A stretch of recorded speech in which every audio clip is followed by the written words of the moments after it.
I just want to kind of prove to myself that I still have that grit in me, and then I kind of want to show another side of me as well. That I'm not just a TikToker, thirst trapper, all the above. Virtual reality. Mark Estes from Special Forces. Danny and I are so excited to have you in studio. This is actually a surreal moment for me because we were chatting earlier. Mark, I got a nose job earlier this year, and I showed my surgeon pictures of you. I was trying to get your nose, like literally. Now, surgeons, they can only do so much. So unfortunately, I don't look exactly like you. But I think I got myself a little bit closer. So anyways, thank you so much for having a nice nose. Yeah. It was a great blueprint for my surgeon. Yeah. And that's the interview. No, but seriously, Special Forces, a new season is upon us. You participated. It's such a crazy, intense show. What made you say yes? I just want to kind of prove to myself that I still have that grit in me, and then I kind of want to show another side of me as well. That I'm not just a TikToker, thirst trapper, all the above. So I kind of want to show that side of me. Because I did grow up in Montana, and social media has only been so much of my life, like only a year and a half out of 25 years of my life. So I was excited to show that part for sure. I know. I feel like it's probably like your fans are excited to see or hear the idea of you rolling around in mud because they're like, oh, that's not thirst trapping, but thirst trap. Right. But then when you're realizing all of the levels you have to do with it, this show is a doozy. Yeah, it's crazy. And now I was telling you, because we interviewed Eva Marcel, who is one of your castmates on it. She walked us through the bathroom situation, and she told us she did not poop the entire time while there. Really? Yeah. Yes. I don't know how. She said she felt it the whole time, went home, scheduled several colonics, and took care of herself in that way. Is there anything you resisted doing, or you were like, I just can't do this here?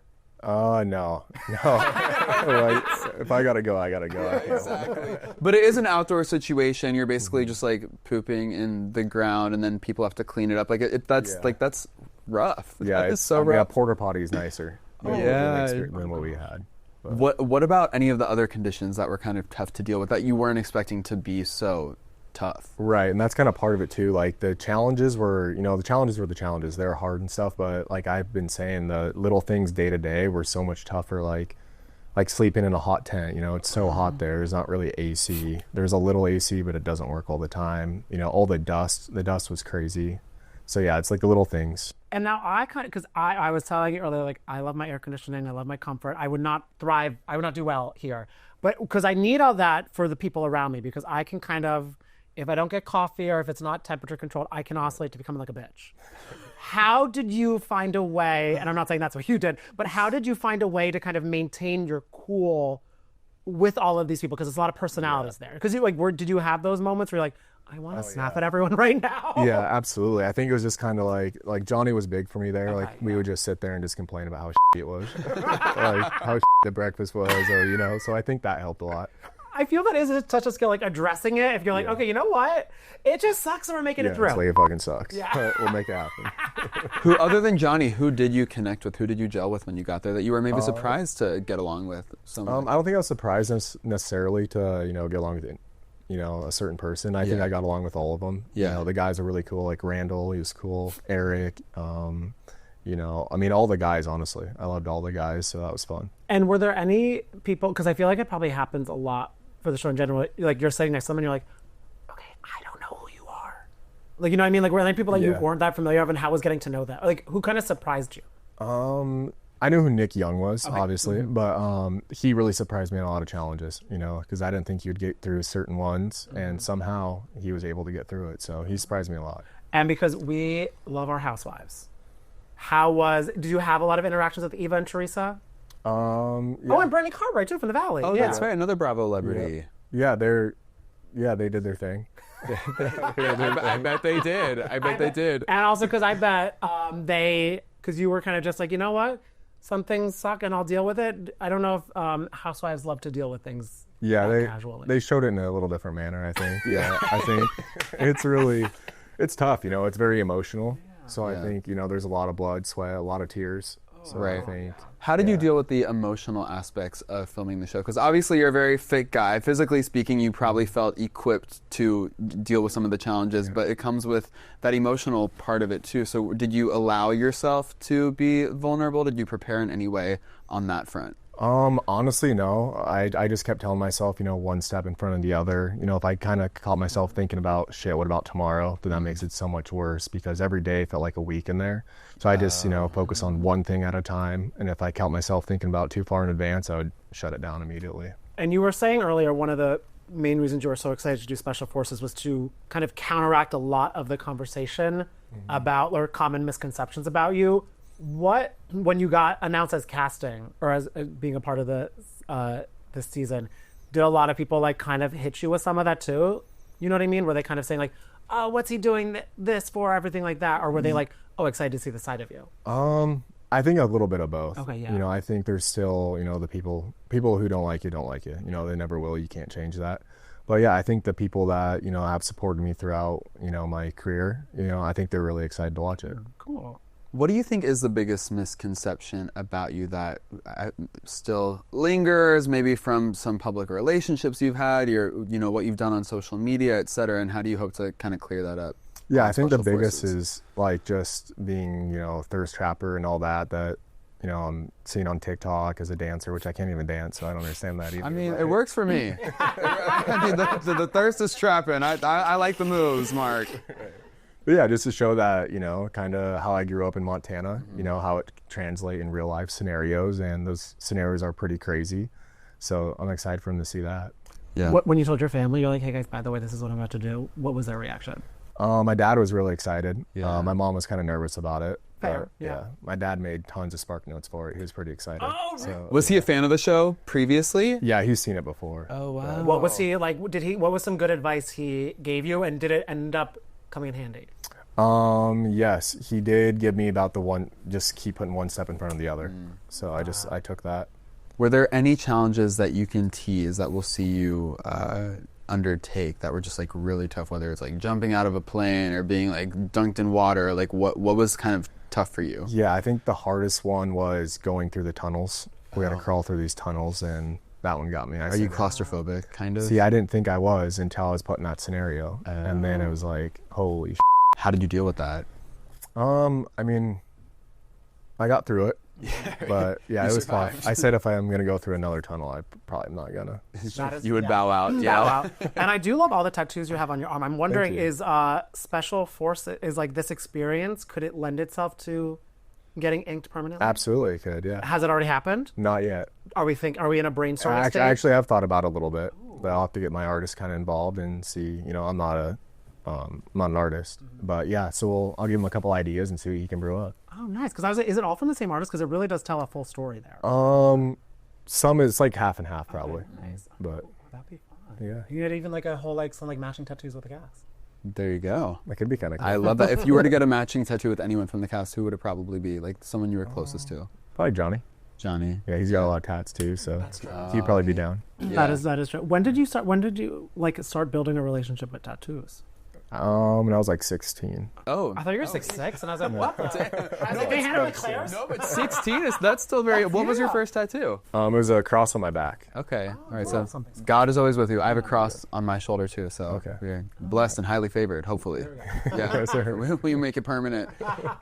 Now you were mentioning how you hope to sort of, let everyone know that you're more than just a thirst trapper. Do you think your approach to social media is going to change after Special Forces? Like my approach, like what I'm posting or what I'm Yeah. about. Yeah. I think a little bit. You Okay. can only thirst trap for so long. Like I don't want to be. You're still very young. You can thirst trap forever. Honestly, you can. I'm into like a daddy thirst trapping, so you can thirst trap till you're 60, Mark. You really. All can right, then keep I it might as going. well. All right. Okay, please don't stop. We know you're bartending on Waffle Happens Live. Andy Cullen's thirst trapping, and he's in his 50s. Yeah, and he appreciates a thirst trap. I feel like you and Andy are really gonna get along. Maybe I will just keep doing it. Yeah, why not? It's easy, right? Well, yeah. But I am curious because we can't spoil how anything ends with Special Forces. But we obviously know you came back, you're here. Yep. What was the first day back to reality? What were you doing? Like, were you that's kind a of like good laying question, in bed yeah. forever? Were you like, I want to be in opulence? I want to what was that like? Yeah, I think I was just excited to be, back in my own bed, having real food. So yeah, that was just a big part of it I was excited for. What was the first meal? My first meal actually was a McDonald's. Oh, hell yeah. Like, we're back in America. Yeah. Yeah. But yeah. What do you eat during Special Forces? Like, what is the food like? It's all like, best way to describe it is like cafeteria food. Okay. Like not good cafeteria food either. Okay. Like the breakfasts were really bad. What's on the menu? It was like chia pudding, which I don't like in general. Yeah. But it's probably not like a great one either. And like oatmeal. But I would just eat the eggs. I was gonna say, oh my god, chia and oatmeal, and it's even not using the bathroom. She's really commendable. And I'm curious because I know you have a very busy schedule today, but I am wondering because of course there are so many fun people on your season. Is there anybody from pop culture that you're like, oh, they would have been so cool to do this with? You know what I mean? That like maybe you haven't met that you're a fan of. That you're like, I would have loved to have been in the mud with them. Probably my girlfriend. Oh, yeah, wait, yeah, so tell us how that's going, because she's in the room with us right now, Miss Sommer. Yeah, it's going awesome. Yeah. Why is this relationship different than any other, would you say? Different than any other. I think we're both like kind of on the same page, with everything. We get along very well. Like she can tell like how I'm feeling or how she's feeling, and we don't need to really talk about it. Like we just know. So we just get along very well. We click very well. And did this happen in the DMs? You started there. Okay. It's a great place to start. Exactly. Because you said you were excited to prove yourself on Special Forces. She's a glamorous girl. Would she enjoy doing? I know you would probably love to have her there. Yeah. Would she enjoy doing all the activities of Special Forces? I think she'd get it done. She's tough. Okay. She's tough. Okay. She's from Colorado too, so. Okay. So she's built for it. Yeah, she's built. That would be a fun spin-off, Special Forces couples. That would be cool. Now that's when the fights would happen. Oh my god, yeah. That would be the true test. That would be the true test. I am curious, how do you think Kristen, your ex, would do on Special Forces? Because we recently chatted with her this summer when she was promoting her show. She had very nice things to say about you. Yeah, I mean, I don't know, like you'd have to ask her about it. I'm sure she would, probably be fine on it. Yeah. I think, because she's a tough girl too. She is. Yeah, she is. Yeah. Yeah, but she's also a glamorous girl, so you kind of wonder how it would go. Those roots. I know. It's a very... That's the hard thing. Honestly, I just feel like all the previous friends, I was like, oh my god, mud and jumping, all these things. I also always had the teacher's note to get out of the gym class. So I really, it's not for me. But I would love to just be there for moral support for everybody. Yeah. You could be like a Special Forces cheerleader. Yeah. They might need some of those. And we're excited. We're talking to DS Foxy later on this week. He's awesome. How was he? He's awesome. He seems really cool, but kind of scary. He's very scary, but he would certain moments he would kind of relax a little bit and crack a joke or two. He's funny. He's a good guy. Okay. That's good to know, because we're a little intimidated going into an interview with him. We immediately said yes to talking to him because his name is Foxy, and he also looks the way he looks. Yeah. But then I was like, oh my god, I forgot his whole thing on the show was being very intense. Torturing people. Yeah. Yeah. Would you do it again? Would you do this experience again? Yeah, I think I would, but it would have to depend where. It depends on where it was. Was Morocco tough? It was hot. Yeah, it was very hot. If it was something like that, I probably wouldn't do it. Okay. But I wonder how Special Forces on a glacier would be. Special Forces in Alaska. It'd be tough. That would be. I think I'd rather be in Morocco. I was thinking of taking you to Belize or Hawaii. Oh, Hawaii would be nice. Like an all-inclusive Special Forces Hawaii. You're doing a race to the swim-up bar. Yes. Right. That's what we could. Special Forces Four Seasons edition. Come in on top. Yes. Exactly. Oh my God. But Mark, thank you so much for stopping by and talking to us. We are excited to watch this entire season play out because we know Special Forces doesn't mess around. Yeah, no. Thanks for having me, guys. I appreciate it. Of course.